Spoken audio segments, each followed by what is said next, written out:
que realmente estructura pues una serie de consideraciones que de algún modo contradicen lo que ha sido el discurso oficial, ¿no? Por ejemplo, allí se dice claramente que este no es simplemente la extensión de un acuerdo de cooperación, sino que es un nuevo acuerdo y que debe ser considerado como un tratado internacional, por lo cual debe ser considerado por el Parlamento y por la Corte Constitucional, control de la Corte Constitucional.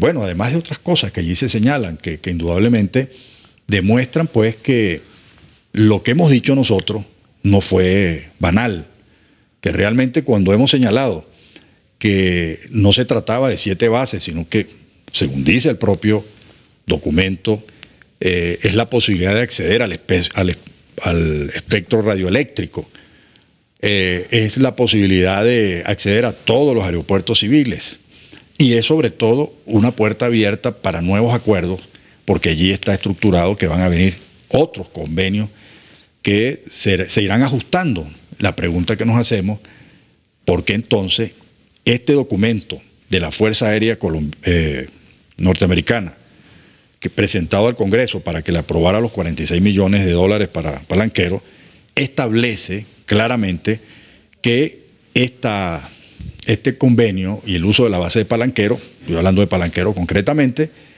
permite operaciones de amplio espectro, permite enfrentarse y tener una capacidad de respuesta frente a países antinorteamericanos, antiestadounidenses, así mismo lo dice el documento, permite tener la posibilidad de atender y de enfrentar la insurgencia a nivel de toda Sudamérica, porque no se está hablando de Colombia, sino de toda Sudamérica, del terrorismo. Obviamente, ahí está muy clara la respuesta. Es decir, este convenio realmente le da a Estados Unidos esa capacidad. Eso para Venezuela es una amenaza.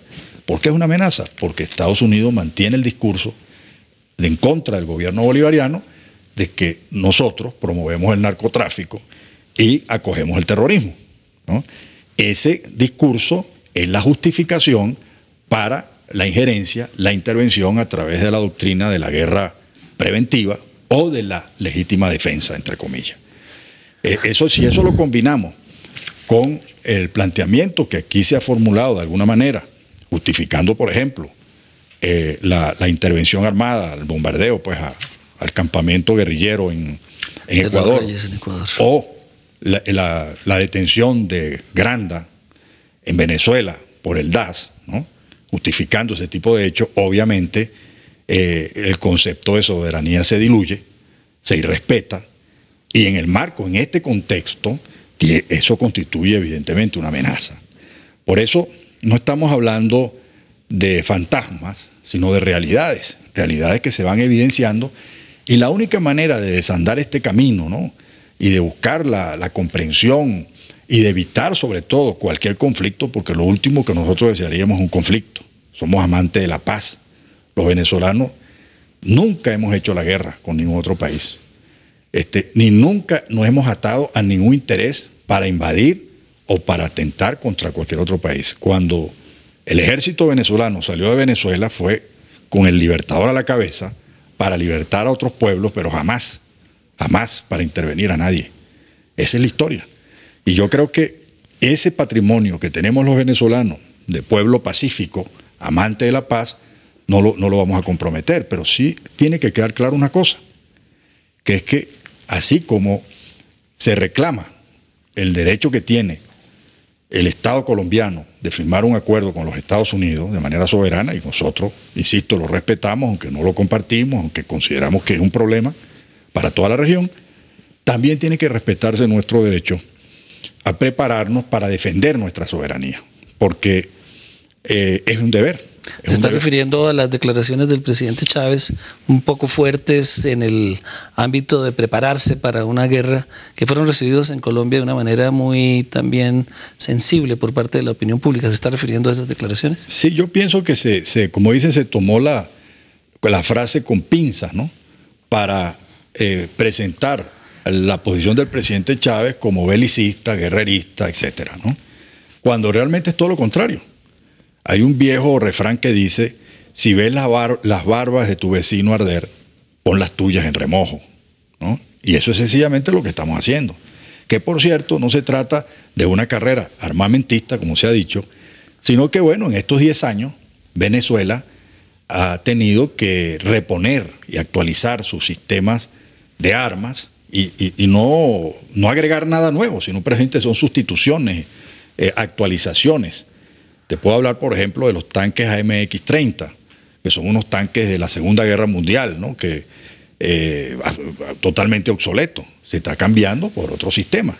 Ahora, ¿Por qué no le están comprando a Estados Unidos ustedes las armas? Si tradicionalmente Venezuela tenía los F-16, fue la flota de aviones más avanzados que hubo en un momento dado en América Latina.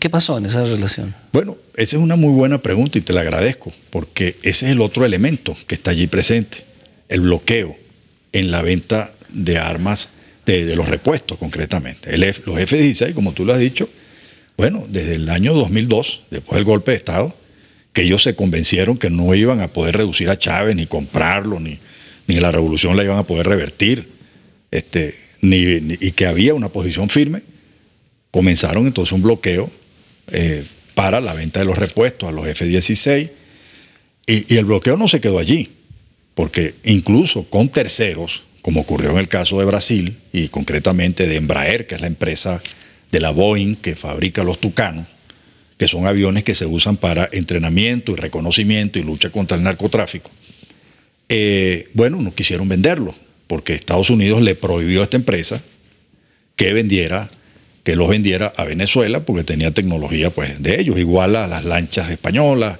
igual ocurrió en el caso de los belgas para los fusiles, en fin.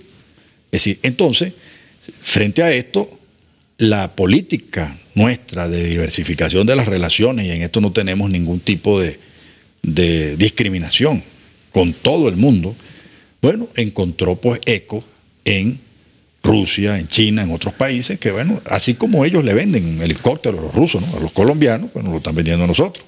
¿Cuántos helicópteros tiene, por ejemplo, Venezuela hoy en día? Colombia tiene más de 200, 250. ¿Cuántos tiene Venezuela? Me estás haciendo una pregunta muy precisa, ¿no? O aviones de combate sofisticados como los Sukhoi que compró Venezuela frente a los que tiene Colombia, para ilustrar un poco al público. Sí. Fíjate que Colombia viene haciendo lo mismo que Venezuela y adquirió una flota de aviones de caza, ¿no? Kafir con Israel, que son de alta tecnología también, y un parque de helicópteros importante también, precisamente con la ayuda de los Estados Unidos. Tú me preguntabas lo de la relación. El armamentismo, podemos ver algo de la escalada. En Colombia se cree que Venezuela entró, y Brasil, en una carrera armamentista, sí. Pero parece que en las cifras esas versiones no son correctas. Yo pienso que no. Fíjate, aquí yo, por ejemplo, tengo una estadística del gasto de defensa. El gasto de defensa, la relación la relación del presupuesto de defensa respecto del PIB, ¿no? Podemos ponchar esta no sé cuadro si se puede ver el cuadro en la cámara. Sí. Te lo ponen. Cuéntenos, embajador. Bueno, aquí se ve claramente que el promedio de América del Sur es 1.8 del PIB, sí, el gasto de defensa. Y fíjense que Venezuela tiene 1.0 en el 2007 y en el 2008, 1. ¿Y Colombia? Colombia tiene 3.5 en el 2007 y 3.34 en el 2008. O sea, casi el doble del PIB dedicado a la guerra en el caso colombiano. Sí, y esto aquí no estamos hablando de los acuerdos de cooperación, ¿no? Que tienen, es decir, de lo que suma, por ejemplo, el Plan Colombia y otros. Fíjense que se ubica en el segundo lugar en toda Sudamérica, siendo Chile el primero. Ahora, otra curvita que vale la pena, disculpa la... Por supuesto, ponchemos otro...